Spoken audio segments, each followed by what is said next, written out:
இப்போ ரஜினி அறிக்கை விட்டார்னா 4 நாள் ஆச்சு. ஆதவ அர்ஜுன் வந்து ரஜினியை பற்றி பேசி 4 நாள் ஆச்சு. திமுக ரஜினியை மிரட்டி அரசியலுக்கு வரவிடாமல் தடுத்தது. இதுதான் சப்ஜெக்ட்.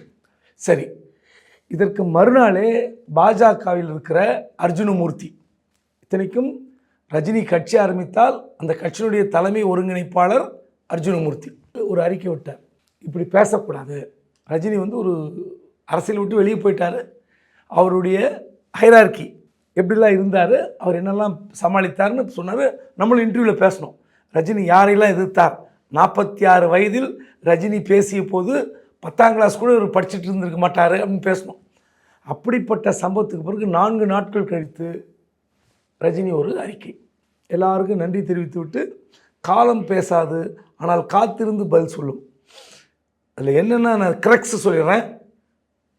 நடக்க போகிற சட்டமன்ற தேர்தலில் என்னுடைய ரசிகர்கள், என்னுடைய அபிமானிகள், என்னை விரும்புகிறவர்கள் விஜய் கட்சிக்கு ஓட்டு போடாதீங்க, அவ்வளோதான்.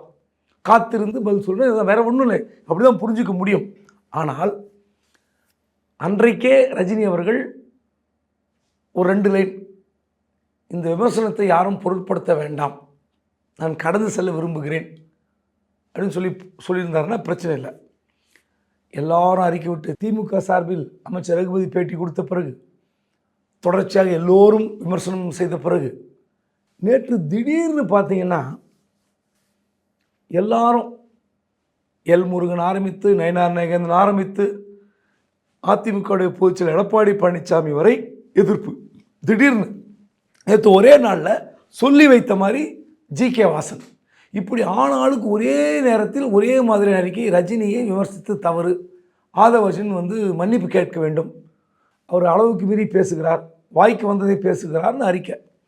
ஸோ எல்லாருக்கும் நன்றி தெரிவிக்கிறார். இதுக்கெல்லாம் இவங்கெல்லாம் வந்து இப்படி பேசினாங்க, எனக்காக பேசினார்கள், ஆதரவு தெரிவித்தால் நன்றி. அப்போது விஜய் ஏன் கண்டிக்கலன்னு போடுறாங்க. கண்டிப்பாக விஜய் திட்டியிருப்பார். ஏன் இருக்கிற பிரச்சனை பத்தாதா? அன்றைக்கே விஜய் தரப்பிலிருந்து அவர் பேசியது ஏற்கத்தக்கதல்ல, மன்னிப்பு கேட்பார், இல்லைன்னா மன்னிப்பு கேட்டு ஒரு அறிக்கை விட்டுருக்கலாம்.